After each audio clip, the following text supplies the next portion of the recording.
Welcome back to my YouTube channel. ನಾನು ನಿಮ್ಮ ಸುಷ್ಮಾ ಮಾತಾಡ್ತಾ ಇರೋದು. ಇವತ್ತಿನ ಟಾಪಿಕ್ ಬಂದು ನಿಮ್ಮ ಪರ್ಸನ್ ಕರೆಂಟ್ ಎನರ್ಜೀಸ್, ಅವರ ಥಾಟ್ಸ್, ಅವರ ಫೀಲಿಂಗ್ಸ್ ಏನಾಗಿದೆ ಅಂತ ಅಂದ್ಬಿಟ್ಟು ಚೆಕ್ ಮಾಡೋಣ.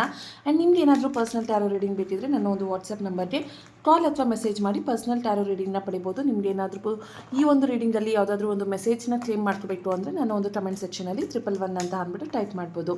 ಆ್ಯಂಡ್ ನಾನು ಲಾಸ್ಟ್ 2 ಡೇಸಿಂದ ರೀಡಿಂಗ್ ಮಾಡಿರಲಿಲ್ಲ. ಸೊ ಅದಕ್ಕಾಗಿ ನೀವು ತುಂಬ ಜನ ಪರ್ಸ್ನಲ್ ಆಗಿ ಮೆಸೇಜ್ ಮಾಡಿದ್ದೀರಾ, ಏನಾಯಿತು ಯಾಕೆ ಅಂತ ಅಂದ್ಬಿಟ್ಟು. ಆ್ಯಕ್ಚುಲಿ ನನಗೆ ವೈರಲ್ ಫೀವರ್ ಇತ್ತು, ಸೊ ಹಾಗಾಗಿ ನಾನು ರೀಡಿಂಗ್ ಮಾಡೋದಕ್ಕಾಗಲಿಲ್ಲ. ಥ್ಯಾಂಕ್ಸ್ ನೀವೆಲ್ಲರೂ ನನಗೆ ಅಷ್ಟೊಂದು ಕೇರ್ ಕನ್ಸರ್ನ್ ತೋರಿಸಿದ್ದಕ್ಕೆ.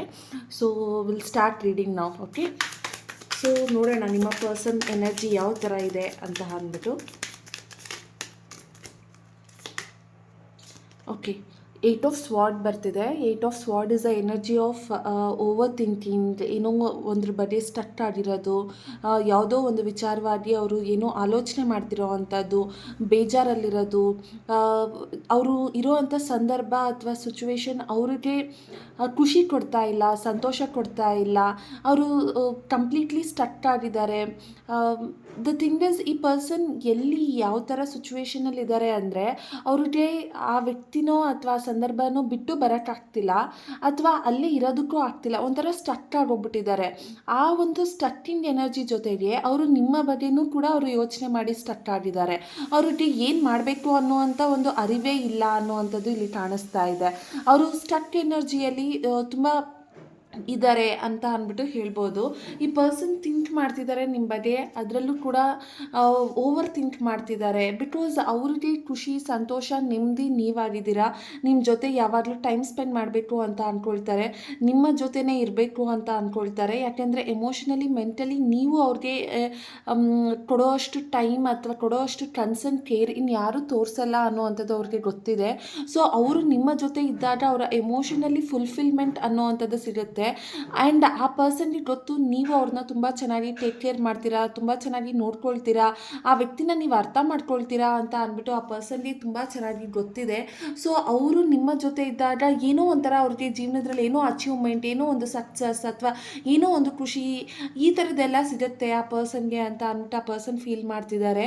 ಆ್ಯಂಡ್ ಆ ಪರ್ಸನ್ಗೆ ನಿಮ್ಮ ಹತ್ರ ಯಾವಾಗ ಮತ್ತೆ ಮಾತಾಡಿಸ್ಬೇಕು, ನಿಮ್ಮ ಜೊತೆ ಯಾವಾಗ ನೀವು ಬಿಗಿನಿಂಗ್ ಸ್ಟಾರ್ಟ್ ಮಾಡಬೇಕು, ನಿಮ್ಮ ಜೊತೆ ಇದ್ದರೆ ಅವರ ಖುಷಿ ಸಿಗೋದ್ರಿಂದ ಅವರು ಯಾವಾಗ ನಿಮ್ಮ ಜೊತೆ ಒಂದು ಲೈಫ್ ಜರ್ನಿನ ಸ್ಟಾರ್ಟ್ ಮಾಡಬೇಕು ಅನ್ನೋ ಅಂಥದ್ದು ಯೋಚನೆಯಲ್ಲಿ ಆ ಪರ್ಸನ್ ಇದ್ದಾರೆ. ನೀವು ನೋಡ್ಬೋದು ಇಲ್ಲಿ ಆ ಪರ್ಸನ್ಗೆ ಥರ್ಡ್ ಐ ಅಥವಾ ಆಜ್ಞಾ ಚಕ್ರ ಇದು ಅವ್ರಿಗೆ ಓಪನ್ ಆಗ್ತಾ ಇದೆ ಅಂತ ಅಂದ್ಬಿಟ್ಟು ಹೇಳ್ಬೋದು. ಅಂದರೆ ಈ ಪರ್ಸನ್ ಬಂದು ನಿಮ್ಮನ್ನು ಮಾತಾಡಿಸ್ಬೇಕು, ನಿಮ್ಮ ಜೊತೆ ಅವರ ರಿಲೇಷನ್ಶಿಪ್ನ ಸ್ಟಾರ್ಟ್ ಮಾಡಬೇಕು ಅನ್ನೋವಂಥ ಒಂದು ಮೈಂಡ್ಸೆಟ್ಟಲ್ಲಿ ಈ ಪರ್ಸನ್ ಇದ್ದಾರೆ. ಅಷ್ಟೇ ಈ ಪರ್ಸನ್ ಒಂಥರ ಕನ್ಫ್ಯೂಷನಲ್ಲೂ ಇದ್ದಾರೆ ಅಂತಲೂ ಹೇಳ್ಬೋದು. ಆ್ಯಂಡ್ ಈ ಪರ್ಸನ್ ಬಂದು ಧನು ರಾಶಿ, ಸಿಂಹ ರಾಶಿ, ತುಲಾ ರಾಶಿ, ಮಿಥುನ ರಾಶಿ, ಕರ್ಕಾಟಕ ರಾಶಿ ಮತ್ತು ವೃಶ್ಚಿಕ ರಾಶಿ ಆಗಿರುವಂಥ ಚಾನ್ಸಸ್ ಇದೆ. ನೀವು ಇಲ್ಲಿ ಆ ಪರ್ಸನ್ಗೆ ಮೆಸೇಜ್ ಮಾಡ್ತಾನೆ ಇರ್ತೀರಾ ಡೈಲಿ, ಅಥವಾ ಗುಡ್ ಮಾರ್ನಿಂಗ್, ಗುಡ್ ನೈಟ್ ಅನ್ನೋವಂಥದ್ದು ಆ ಪರ್ಸನ್ಗೆ ಅರ್ಥ ಆಗಲಿ, ನೀವು ಇನ್ನೂ ಆ ಪರ್ಸನ್ಗೆ ವೆಯ್ಟ್ ಮಾಡ್ತಿದ್ದೀರಾ ಅಂತ ಅಂದ್ಬಿಟ್ಟು ನೀವು ಆ ಪರ್ಸನ್ಗೆ ನಿಮ್ಮ ಕಡೆಯಿಂದ ಏನೆಲ್ಲ ತೋರಿಸ್ಕೊಳ್ಳೋದಕ್ಕಾಗುತ್ತೆ ಪ್ರೀತಿನ, ಆ ಥರ ಎಲ್ಲ ನೀವು ಆ ಪರ್ಸನ್ಗೆ ಶೋ ಆಫ್ ಮಾಡ್ತಿದ್ದೀರಾ. ಬಟ್ ಆ ಪರ್ಸನ್ ಇರೋ ಸಿಚುವೇಶನ್ಗೆ ಅವರು ನಿಮ್ಮನ್ನು ಅಕ್ಸೆಪ್ಟ್ ಮಾಡಬೇಕಾ, ರಿಜೆಕ್ಟ್ ಮಾಡಬೇಕಾ ಅನ್ನೋವಂಥದ್ದು ಆ ಪರ್ಸನ್ಗೆ ಗೊತ್ತಾಗ್ತಾ ಇಲ್ಲ.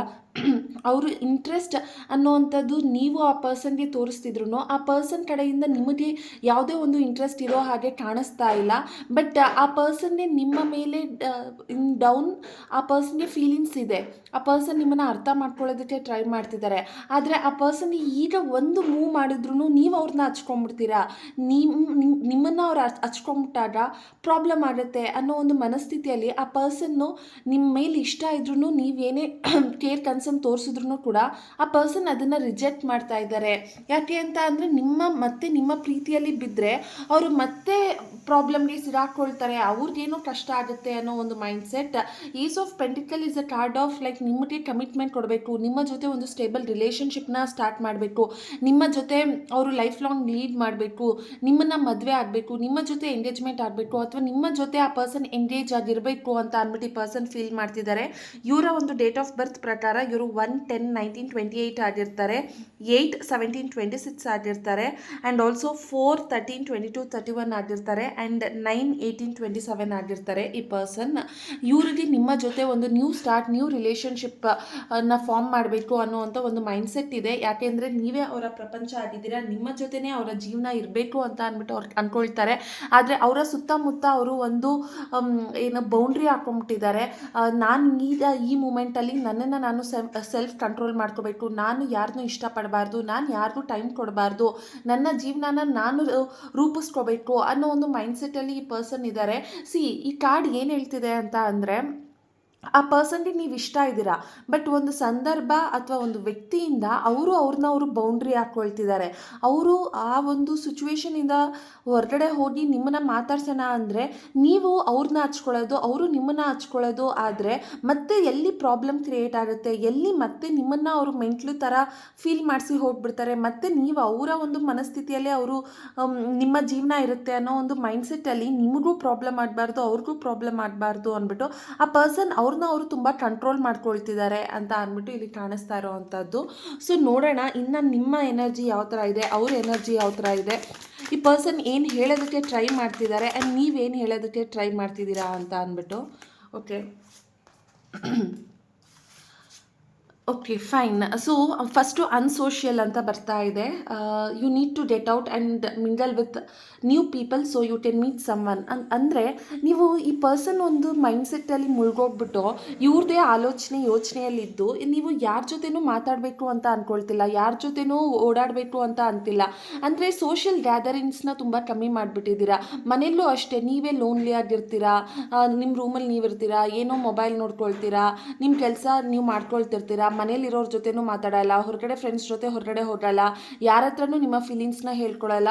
ಸೊ ಕಂಪ್ಲೀಟ್ಲಿ ನೀವು ಆಗ್ಬಿಟ್ಟಿದ್ದೀರಾ ಅಂದರೆ ಯಾರ ಜೊತೆನೂ ಸೋಷಿಯಲೈಸ್ ಆಗೋಕ್ಕೆ ಆಗ್ತಿಲ್ಲ, ಯಾರ ಹತ್ರನೂ ನಿಮ್ಮ ಭಾವನೆನ ಹೇಳ್ಕೊಳ್ಳೋದಕ್ಕೆ ಆಗ್ತಾ ಇಲ್ಲ, ನೀವು ಲೋನ್ಲಿ ಫೀಲ್ ಮಾಡ್ತಾ ಇದ್ದೀರಾ. ಬಟ್ ನೀವು ಹೊರಗಡೆ ಹೋಗಿ ಪ್ರಪಂಚನ ನೋಡಿದಾಗ ನಿಮ್ಮ ಪ್ರಾಬ್ಲಮ್ ತುಂಬ ಚಿಕ್ಕದು ಅಂತ ನಿಮಗೆ ಅನಿಸುತ್ತೆ ಅಂತ ಅಂದ್ಬಿಟ್ಟು ಇಲ್ಲಿ ಬರ್ತಾ ಇದೆ. And next card unavailable. You are chasing someone unavailable or you are the one who is running away. Okay, so ಈ ಕಾರ್ಡ್ ಹೇಳ್ತಿದೆ ಯಾರು ಸಿಗದೇ ಇರೋವಂಥ ವ್ಯಕ್ತಿಯಿಂದೇ ನೀನು ಹೋಗ್ತಾ ಇದೆಯಾ. ಯಾಕೆ ಅಂದರೆ ಆ ಪರ್ಸನ್ಗೆ ಆಲ್ರೆಡಿ ಒಂದು ಮದುವೆನೋ ಅಥವಾ ಆ ಪರ್ಸನ್ಗೆ ಆಲ್ರೆಡಿ ಒಂದು ಕಮಿಟ್ಮೆಂಟ್ ಇದೆ, ಆದರೆ ಆ ವ್ಯಕ್ತಿ ನಿನ್ನನ್ನು ಮತ್ತೆ ವಾಪಸ್ ಸಿಗ್ತಾರೆ ಅನ್ನೋ ಒಂದು ಆಲೋಚನೆಯಲ್ಲಿ ನೀನು ಆ ವ್ಯಕ್ತಿನೇ ಚೇಸ್ ಮಾಡ್ತಿದ್ಯಾ. ಬಟ್ ಆ ಪರ್ಸನ್ ಪರಿಸ್ಥಿತಿ ಆ ಥರ ಇದೆಯಾ, ನೀನು ಯಾವಾಗ ಅದನ್ನು ಆಕ್ಸೆಪ್ಟ್ ಮಾಡ್ತೀಯಾ ಅನ್ನೋದು ಇದು ಯೂನಿವರ್ಸ್ ಮೆಸೇಜ್ ಕೂಡ ಆಗಿದೆ. ಓಕೆ, ಸೊ ನಿನಗೆ ಸಿಗದೇ ಇರೋವಂಥ ವ್ಯಕ್ತಿಯಿಂದೇ ನೀನು ಹೋಗ್ತಾ ಇದೆಯಾ, ಆದರೆ ಆ ಪರ್ಸನ್ ಸಿಗ್ತಾರೆ ಅನ್ನೋವಂಥ ಕಾನ್ಫಿಡೆನ್ಸ್ ನಿನಗೆ ಯಾಕಿದೆ, ಇನ್ನು ನೀನು ಮತ್ತೆ ಚೇಂಜ್ ಆಗು ಅಥವಾ ನೀನು ಇದರಿಂದ ಹೊರಗಡೆ ಬಾ ಅಂತ ಅಂದ್ಬಿಟ್ಟು ಬರ್ತಾ ಇದೆ. ಆದರೆ ಸಿಗದೇ ಇರೋವಂಥ ವ್ಯಕ್ತಿಯಿಂದ ತುಂಬ ದಿನ ಹೋಗ್ತಿದ್ರೆ ಆ ಪರ್ಸನ್ ನಿಮಗೆ ಸಿಗಲ್ಲ, ನಿಮಗೆ ಅದು ಹರ್ಟೇ ಆಗೋದು. ಸೊ ನನ್ನ ಪ್ರಕಾರ ಏನು ಅಂತ ಅಂದರೆ ಒಂದು ಸ್ವಲ್ಪ ದಿನ ವೆಯ್ಟ್ ಮಾಡಂದಿದ್ರೆ ವೆಯ್ಟ್ ಮಾಡಿ, ತುಂಬ ವರ್ಷದಿಂದ ಏನಾದರೂ ವೆಯ್ಟ್ ಮಾಡ್ತಾ ಇದ್ದರೆ ನೋಡಿ ಯಾವ ವ್ಯಕ್ತಿನೂ ಕೂಡ ನಿಮಗೆ ಬೇಕು ಅಂತ ಅಂದರೆ ಅಥವಾ ಆ ವ್ಯಕ್ತಿಗೆ ನೀವು ಬೇಕು ಅಂದರೆ ಅವ್ರು ಬರೋದಕ್ಕೆ 1 ನಿಮಿಷ ಸಾಕು, ಅವ್ರು ಕಾಲ್ ಮಾಡೋದಕ್ಕೆ ನಿಮ್ಗೆ 1 ನಿಮಿಷ ಸಾಕು. ಅವ್ರಿಗೆ ಇಡೀ ಜೀವನ ಅಥವಾ ಇಡೀ ವರ್ಷ ಬೇಕು ಅಂತ ಅಲ್ಲ. ಆ ಪರ್ಸನ್ ಇನ್ನೂ ಲೇಟ್ ಆಗಿದ್ದಾರೆ, ಅವ್ರು ಬರ್ತಿಲ್ಲ, ಮೆಸೇಜ್ ಮಾಡ್ತಿಲ್ಲ ಅಂದರೆ ಆ ಪರ್ಸನ್ ನಿಮ್ಮನ್ನ ಮರ್ತಿದ್ದಾರೆ, ಮೂವ್ ಆನ್ ಆಗಿದ್ದಾರೆ ಅಂತ ಅಂದ್ಬಿಟ್ಟು ಅವರಿಂದ ನೀವು ಹೋಗೋದನ್ನು ನಿಲ್ಲಿಸಿ ಅಂತ ಅಂದ್ಬಿಟ್ಟು ಇಲ್ಲಿ ಬರ್ತಾ ಇದೆ. ಆ್ಯಂಡ್ ಬೀಯಿಂಗ್ ನೀಡಿ ಅಂತ ಇನ್ನೊಂದು ಕಾರ್ಡ್ ಬರ್ತಿದೆ. ಬೀಯಿಂಗ್ ನೀಡಿ ಅಂದರೆ ನೀವು ನಿಮ್ಮ ಫ್ರೆಂಡ್ಸ್ ಜೊತೆ, ನಿಮ್ಮ ಫ್ಯಾಮಿಲಿ ಜೊತೆ ನೀವು ಟೈಮ್ ಸ್ಪೆಂಡ್ ಮಾಡಿ. Make friends and spend time by yourself to take the pressure off your relationship. So ನಿಮಗೆ ಒಂದು ಏನು ಪ್ರೆಷರ್ ಫೀಲ್ ಆಗ್ತಾ ಇದೆ, ಏನು ಸ್ಟ್ರೆಸ್ ಫೀಲ್ ಆಗ್ತಿದೆ, ಏನು ಓವರ್ ಥಿಂಕ್ ಮಾಡ್ತಿದ್ದೀರಾ, ಇದನ್ನು ನೀವು ಹೊರಗಡೆ ಹಾಕಬೇಕು ಅಂದರೆ ನೀವು ನಿಮ್ಮ ಫ್ರೆಂಡ್ಸ್ ಜೊತೆ ಓಡಾಡೋದು, ನೀವು ಹೊರಗಡೆ ಹೋಗೋದು, ನಿಮ್ಮ ಕೆಲಸದಲ್ಲಿ ನೀವು ಬ್ಯುಸಿ ಆಗೋದು ಮಾಡಬೇಕು ಅಂತ ಬರ್ತಾ ಇದೆ. ಬಿಕಾಸ್ ಇಲ್ಲಿ ಅನ್ಸೋಷಲೈಸ್ ಬಂದು ಇಲ್ಲಿ ಬೀಯಿಂಗ್ ನೀಡಿ ಅಂದರೆ ನಿಮ್ಮನ್ನು ನೀವು ಅರ್ಥ ಮಾಡ್ಕೊಳ್ಳೋದಕ್ಕೆ ನಿಮಗೆ ಫಸ್ಟ್ ಆಫ್ ಆಲ್ ಟೈಮ್ ಸಿಗ್ತಿಲ್ಲ. ಬಿಕಾಸ್ ನೀವು ಆ ಪರ್ಸನ್ನ ಅರ್ಥ ಮಾಡ್ಕೊಳ್ಳೋದ್ರಲ್ಲೇ ಟೈಮ್ ಕಳೀತಾ ಇದ್ದೀರಾ ಅಂತ ಅಂದ್ಬಿಟ್ಟು ಕಾಣಿಸ್ತಾ ಇದೆ. ಕಂಪ್ಯಾರಿಸನ್, ನೀವೇನಾದರೂ ಕಂಪೇರ್ ಮಾಡ್ತಿದ್ರೆ ನಿಮಗೆ ಪ್ರಾಬ್ಲಮ್ ಆಗುತ್ತೆ. ಬಿಕಾಸ್ ನೋಡು ಅವ್ರ ಜೀವನದಲ್ಲಿ ಅವ್ರು ಖುಷಿಯಾಗಿದ್ದಾರೆ, ನಾನು ಚೆನ್ನಾಗಿಲ್ಲ, ಅವ್ರಿಗೆ ಫ್ಯಾಮಿಲಿ ಇದೆ, ನನಗೆ ಫ್ಯಾಮಿಲಿ ಇಲ್ಲ, ಅವರು ನೋಡು ಇಷ್ಟಪಟ್ಟಿದಂಥ ವ್ಯಕ್ತಿ ಇದ್ದಾರೆ, ನನಗೆ ಸಿಗ್ತಾ ಇಲ್ಲ. ಈ ಥರ ನಿಮ್ಮನ್ನು ನೀವು ಕಂಪ್ಯಾರಿಸನ್ ಮಾಡ್ಕೊಳ್ಳೋದನ್ನು ನಿಲ್ಲಿಸಿ. ನೀವು ಬೇರೆಯವ್ರನ್ನ ನೋಡಿಬಿಟ್ಟು ನನಗೂ ನನ್ನ ವ್ಯಕ್ತಿ ಇದ್ದಿದ್ರೆ ಈ ಥರ ಚೆನ್ನಾಗಿರ್ತಿತ್ತು, ನಾನು ಖುಷಿಯಾಗಿರ್ತಿದ್ದೆ, ನೆಮ್ಮದಿಯಾಗಿರ್ತಿದ್ದೆ ಅಂತ ಅಂದ್ಬಿಟ್ಟು. ಆ್ಯಂಡ್ ನೀವು ಕೂಡ ಕನ್ಫ್ಯೂಷನಲ್ಲಿ ಇದ್ದೀರಾ, ಈ ಪರ್ಸನ್ನ ಬಿಟ್ಟು ಮುಂದಕ್ಕೆ ಹೋಗ್ಲಾ ಅಥವಾ ಇಲ್ಲೇ ಸ್ಟಕ್ ಮಾಡೋಕ್ಕಾಗಲ್ಲ, ಅಥವಾ ಈ ಪರ್ಸನ್ ಬರ್ತಾರಾ, ಇವ್ರು ಏನು ಅನ್ನೋದು ನಿಮಗೂ ಅರ್ಥ ಆಗ್ತಾ ಇಲ್ಲ. ಸೊ ನೀವು ಕೂಡ ಕನ್ಫ್ಯೂಷನಲ್ಲಿ ಇದ್ದೀರಾ ಅನ್ನೋವಂಥದ್ದು ಕಾಣಿಸ್ತಾ ಇದೆ. ಆ್ಯಂಡ್ ಇನ್ಸೆಕ್ಯೂರಿಟಿ, ನಿಮಗೆ ಒಂದು ಇನ್ಸೆಕ್ಯೂರಿಟಿ ಕೂಡ ಇದೆ. ಓ, ನನ್ನ ಹತ್ರ ಆಸ್ತಿ ಇಲ್ವೇನೋ, ಅಥವಾ ನಾನು ಚೆನ್ನಾಗಿಲ್ವೇನೋ, ಅಥವಾ ನನ್ನ ಫೀಲಿಂಗ್ಸ್ ಅವ್ರಿಗೆ ಅರ್ಥ ಆಗ್ತಿಲ್ವೇನೋ, ಅಥವಾ ನಾನು ಅವ್ರಿಗೆ ತುಂಬ ಲೋ ಫೀಲಿಂಗ್ ಕೊಡ್ತಿದ್ದೀನೇನೋ, ಅಥವಾ ನನ್ನ ಪ್ರೀತಿ ಅವ್ರಿಗೆ ಸಾಕಾಗ್ತಿಲ್ವೇನೋ ಅಂತ ನಿಮ್ಮದೇ ಒಂದು ಇನ್ಫೀರಿಯಾರಿಟಿ ಕಾಂಪ್ಲೆಕ್ಸ್ ಇದೆ, ನಿಮ್ಮಲ್ಲೇ ಒಂದು ಇನ್ಸೆಕ್ಯೂರಿಟಿ ಇದೆ.